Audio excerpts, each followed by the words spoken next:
Hey there, friends. This is Mr. Bennett. It's good to be able to share something with you this day as I share with you a book that I really love. This book has a lot of history for me. This is actually a book that I read my first winter as a student teacher back when I was in college, and it was the first time I had ever heard of it. And it meant a lot to me then. And then my first year teaching, I remember this book being a big motivator for my kids to get to the J bin in our reading bins, because they really, really, really enjoyed it and they wanted to be able to read it during SSR. So it's a really special book to me that has a lot of special memories. I think you're going to really love it. It's called Snowmen at Night. So let's go ahead and jump into Snowmen at Night together this morning, or afternoon or evening, whenever you're watching this. Here's a little boy, and it looks like he's making a snowman. Snowmen at Night by Carolyn Boer. Pictures by Mark Boer. Oh, they must be a family.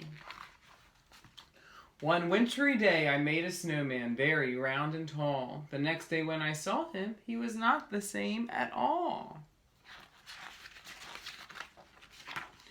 His hat had slipped, his arms drooped down. He really looked a fright.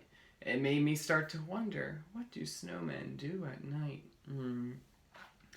So this little boy, his snowman, had started to droop and melt and slip and slide, and it made him wonder what happened to him.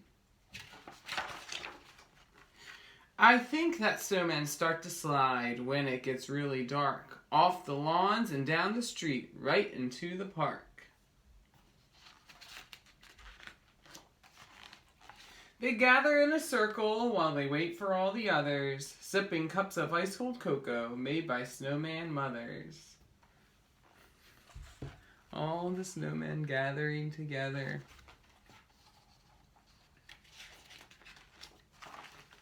Then the snowman games begin. They line up in their places, each one anxious for their turn in the snowman races.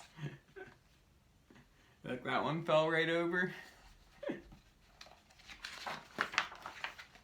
After everyone has had a chance at racing once or twice, they go on over to the pond and skating tricks on the ice. Check out those snowmen go.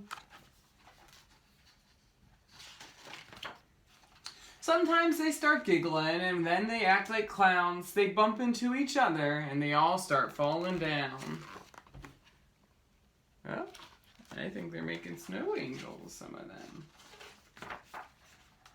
They gather up their snowballs, the pitcher takes his aim, and underneath the moonlit sky, they play a baseball game. Oh man, this is really fun. No one knows just how it started, but soon it's quite a sight. The snowmen throwing snowballs in the world's biggest snowball fight.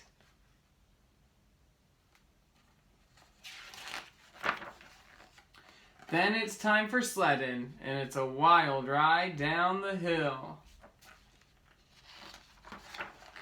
Woo! They yell. This is by far the snowman's biggest thrill. This sounds like the ultimate party night, doesn't it? To do all this fun. Wow. Finally, they're tuckered out and getting sleepy, so they slowly gather up their things, and one by one they go.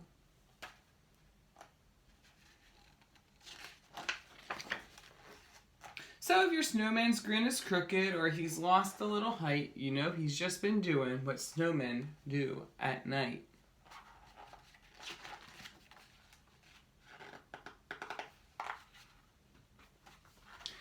Friends, this is a really beautiful story. And I think it's really fun to read. But something that I think is really important to remember as we read this story, to really understand what makes it so beautiful, is none of that stuff that they say the snowman did at night happened. The boy just imagined it. He just pictured in his brain what he wished the snowman got to do. You know, we've all been learning about the weather, and we've been learning about how winter weather works. And one thing that I've learned is that sun melts the snow. Eventually, the snow goes away. Even if that snow got turned into a snowman, it has to melt eventually. And that can be really sad. And it can be really painful to think that your snowman's going away. But sometimes being able to imagine something magical and beautiful, like your snowman going out and playing, that joy that comes from that imagination, from that dream, can help that pain of the snowman going away. And I think that's a good reminder. You know, when we go through things that are sad or that are hard, sometimes having that dream of something beautiful and good can help us through those hard times. So when your snowman goes to melt, try and imagine all the fun that they have to have when you weren't looking. And maybe have a little bit of a smile about those dreams. Thank you for enjoying this book with me, Snowman at Night. I hope you all have a wonderful day, and I'm so glad I got to share this with you. Maybe just imagine that I'm actually looking at you right now instead of a camera screen, because if I was looking at you, my smile would be a whole lot bigger than it is right now. I love you, and I miss you, and I can't wait to see you soon. Talk to you soon, friends. Bye.